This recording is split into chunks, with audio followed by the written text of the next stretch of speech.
Hi guys, I am Priyanka enjoying my life watching movies और मैं हूं अब तक फिल्मी। वेल सर्टेनली बॉलीवुड में मूवीज की कोई कमी नहीं है। अच्छी बुरी रीमेक्स ओरिजिनल अडेप्टेशंस अब तक आती रही हैं और आगे भी आती ही रहेंगी। लेकिन कुछ मूवीज ऐसी होती हैं जिनका चार्म कभी खत्म नहीं होता और इसीलिए इंडियन सिनेमा के खजाने से निकाल के मैं लेकर आई हूँ आज gangs of Wasseypur. I am sure कि 2012 में रिलीज हुई इस मूवी के आज भी उतने ही दीवाने हैं। लेकिन सच बताऊं तो मैंने ये मूवी अब यानी कि 11 साल बाद जाके देखी है। वेल आई डोंट नो, पहले मेरा देखने का कभी मन नहीं किया, but now I am glad that I did not miss it. Well वैसे तो मैं जेंडर बायस मूवीज में बिलीव नहीं करती, बट गैंग्स ऑफ वासेपुर के लिए आई नो जितने भी लड़कों से इस मूवी के बारे में पूछा जाए उनको ये मूवी हमेशा बढ़िया ही लगती है। वहीं अगर लड़कियों से पूछा जाए तो मोस्टली जवाब ये आता है कि मैंने तो ये मूवी अभी तक देखी ही नहीं है। क्या आपको भी ऐसा लगता है? अगर हाँ तो कमेंट करके हमें जरूर बताएं। कहानी शुरू हो जाती है इंडिपेंडेंस के पहले between the Qureshis and the Pathans. Well unlike Hindu Muslim की लड़ाई जो हम नॉर्मली मूवीज में देखते ही रहते हैं, इस मूवी में होती है लड़ाई बिटवीन टू मुस्लिम ग्रुप्स और इसका फायदा उठाता है एक इंडस्ट्रियलिस्ट रमाधीर सिंह। लेकिन क्या आपको पता है कि गैंग्स ऑफ वासेपुर ओरिजिनली एक सिंगल मूवी की तरह शूट हुई थी जिसकी ड्यूरेशन 5 घंटे की थी और इसी वजह से फिर इसको 2 पार्ट्स में तोड़ा गया था। वैसे अगर हम नॉर्मल मूवीज का ट्रेंड देखें तो पहला पार्ट हमेशा ही सेकंड पार्ट से बेटर होता है, पर इस मूवी के लिए आई डिसएग्री क्योंकि second part was much better than the first one. मतलब पहला पार्ट भी अच्छा था पर सेकंड वाला और भी ज्यादा अच्छा था। बहुत सारे सब प्लॉट्स होते हैं मूवी में जो धीरे धीरे आपस में कनेक्ट होने लगते हैं, लेकिन सारे सब प्लॉट्स होते हैं 2 ही चीजों पे, वायलेंस और रिवेंज। पहली लड़ाई शुरू होती है शाहिद और सुल्ताना के बीच।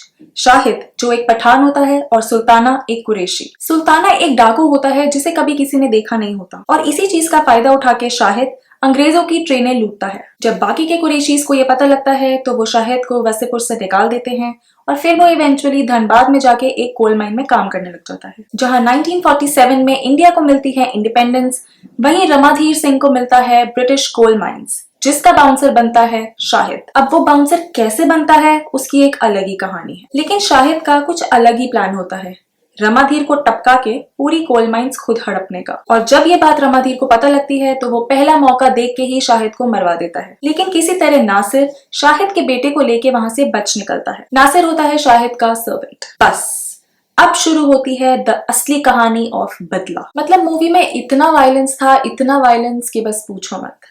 कुरैशीज, पठान्स और रमाधीर ये तीनों ही थी असली गैंग्स ऑफ वासेपुर जिनके बीच की लड़ाई चलती है अगले 2 जनरेशंस तक। जयदीप अहलावत ने शाहिद खान का कैरेक्टर बहुत ही अच्छे से निभाया। जो एग्रेशन इस रोल के लिए रिक्वायर्ड था वो जयदीप बहुत ही मेच्योरिटी से ऑन स्क्रीन लेकर आए। इनफैक्ट ये सुनने में आया है कि खुद मनोज बाजपेयी ने जयदीप को इस रोल के लिए रिकमेंड किया था। कहानी में आगे बढ़ते हुए शाहिद खान का बदला लेने आता है उसका बेटा सरदार खान। सरदार की लाइफ का वैसे तो एक ही मकसद होता है जो कि है बदला, लेकिन उसके शौक कई सारे होते हैं। उसकी 2 बीवियां हैं, नगमा और दुर्गा, और 5 बेटे, दानिश, फैजल, परपेंडिकुलर, डेफिनेट और 5वें बेटे के बारे में मूवी में ज्यादा मेंशन नहीं किया गया।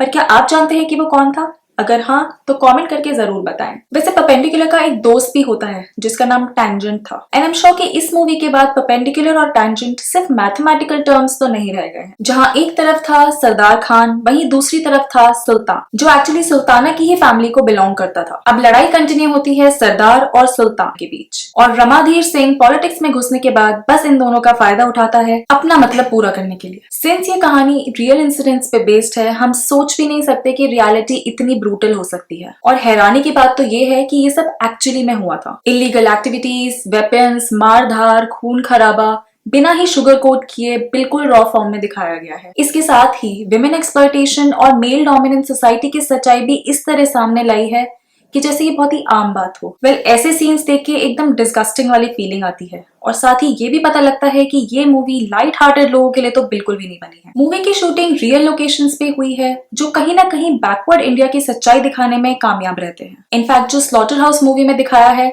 वो एक्चुअली एक स्लॉटर हाउस है जो इलाहाबाद में है। This movie actually shows the dark side of those times जब एजुकेशन और एम्प्लॉयमेंट हुआ ही नहीं करते थे और सभी लोग बस अपना दबदबा बढ़ाने के लिए हथियार उठा लेते थे। इसलिए अगर मूवी देखते हुए कहीं पे भी आप एथिक्स की उम्मीद लगाए बैठते हैं तो उसे बिल्कुल भूल जाइए। क्योंकि एथिक्स का ई भी नहीं है मूवी में। मूवी में एक बहुत ही बढ़िया परफॉर्मेंस दी है मनोज बाजपेयी ने, जो कि सरदार खान बने हैं। आई पर्सनली थिंक ये रोल उन पे काफी सूट कर रहा था। जिस ईज के साथ वो एक्टिंग करते हैं, I just feel he super. वहीं अगर बात करें पंकज त्रिपाठी की, जिन्होंने सुल्तान का कैरेक्टर प्ले किया है, तो उन्होंने भी काफी अच्छी परफॉर्मेंस दी है। वैसे मुझे पंकज कॉमेडी रोल्स में बहुत ज्यादा अच्छे लगते हैं और इस मूवी में उनका सीरियस रोल ही रहा, but he did a great job. In fact क्या आप जानते हैं कि पंकज का बंटी और बबली में भी छोटा सा एक रोल था। सरदार खान की वाइफ का रोल प्ले किया है ऋचा चड्ढा ने, and she has done a commendable job. जो बोल्ड और स्ट्रॉन्ग कैरेक्टर उन्होंने प्ले किया है, आई डोंट थिंक उनसे बेटर इस रोल को कोई और कर पाता। वेल, स्टोरी एक अलग ही टर्न ले लेती है जब सरदार और सुल्तान की लड़ाई में सरदार मारा जाता है। तब उसका बड़ा बेटा दानिश उसका बदला लेने की कोशिश करता है, पर अनफॉर्चुनेटली वो भी मारा जाता है। और तब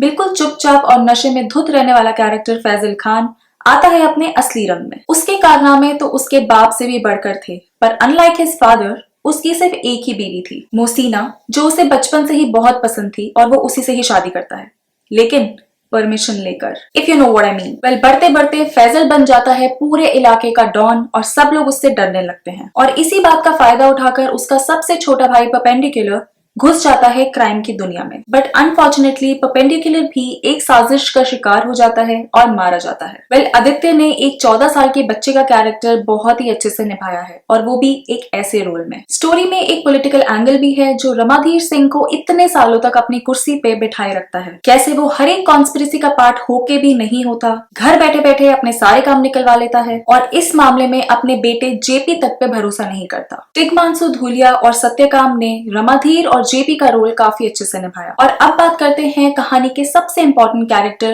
डेफिनेट की। इसका किरदार निभाया है जीशान कादरी ने, जो है फैजल का सौतेला भाई। वेल, डेफिनेट का कैरेक्टर एकदम ही अलग था, क्योंकि वो एंड तक आते आते बहुत बड़ा छुपा रुस्तम निकला, क्योंकि उन्हें तो ये कहानी पहले से ही पता थी, इस मूवी के राइटर जो ठहरे। इनफैक्ट अनुराग कश्यप के पास जीशान ही इस फिल्म का आइडिया लेकर गए थे। वेल, स्टोरी में एक ऐसा मोड आ जाता है कि कोई कहीं भी दिख जाए बस उसे गोली से उड़ा देते हैं, और कहीं तो घर में घुस के लोगों को मारने लगते हैं। और तभी बाप का, दादा का, भाई का, सबका बदला लेता है फैजल। फैजल का किरदार निभाते नजर आए नवाजुद्दीन सिद्दीकी, जिन्होंने बहुत ही बढ़िया काम किया। उनकी पर्सनालिटी तो इस मूवी के एक सॉन्ग ने बता ही दी, तार बिजली से पतले हमारे पिया, और साथ ही उनका टैलेंट उनकी एक्टिंग ने। No doubt he is one of the finest actors in Bollywood industry. साथ ही गैंग्स ऑफ वासेपुर में डेब्यू किया आज की पॉपुलर एक्ट्रेस हुमा कुरैशी ने। हुमा ने एक बहुत ही simple yet hard to get लड़की का कैरेक्टर प्ले किया है, जिसे बचपन से ही मूवी देखने का और परमिशन देने का बड़ा ही शौक होता है। And I must say she played her part very well. Well, देखा जाए तो फैजल यानी नवाजुद्दीन की माँ का रोल निभाया है ऋचा चड्ढा ने, पर उनकी एक्टिंग देखने पे ये नहीं पता लगता कि वो एक्चुअली उनसे 13 साल छोटी हैं। वैसे तो मूवी में कई ऐसे कैरेक्टर्स हैं जिनकी एक्टिंग काबिले तारीफ है, जैसे दानिश का रोल निभाया है विनीत सिंह ने, और दुर्गा का रोल रीमा सेन ने। दोनों ने ही अपना पार्ट बहुत अच्छे से निभाया। साथ ही राजकुमार राव ने भी शमशाद के कैरेक्टर में एक अहम भूमिका निभाई है। वहीं यशपाल शर्मा ने अपने गानों से ही सारा अटेंशन ग्रैब कर लिया। पहले अगर एक्शन की बात करें तो जहां मूवी में इतना सारा क्राइम है तो एक्शन होना तो बनता ही है। एक्शन सीन्स में मोस्टली गोली मारते हुए या फिर बॉम्ब से उड़ाते हुए दिखाई दिए हैं, जो कि काफी हद तक बिलीवेबल था। इनफैक्ट इस मूवी का एक आइकॉनिक सीन तो कोई नहीं भुला पाया होगा, जिसमें सरदार खान रमाधीर के एक पहलवान को चाकू से मारते हुए दिखाई देते हैं। मूवी का डायरेक्शन काफी अच्छा था। कुडोज टू अनुराग कश्यप, और उन्हें असिस्ट किया है हमारी कटरीना कैफ के हस्बैंड विकी कौशल ने। वेल, मेरे लिए अगर गाली गलौज को साइड रख दिया जाए तो डायलॉग्स कमाल के थे, कुछ तो ऐसे जिन पे आज तक मीम्स शेयर होते हैं। वैसे आपका फेवरेट डायलॉग कौन सा है, ये कमेंट करके जरूर बताएं। वेल, अगर सॉन्ग्स की बात की जाए तो मूवी में काफी सारे songs, most of them composed by Sneha Khanvilkar. बिल्कुल दीन दुनिया से अलग, जैसे समंदर की गहराइयां होती हैं।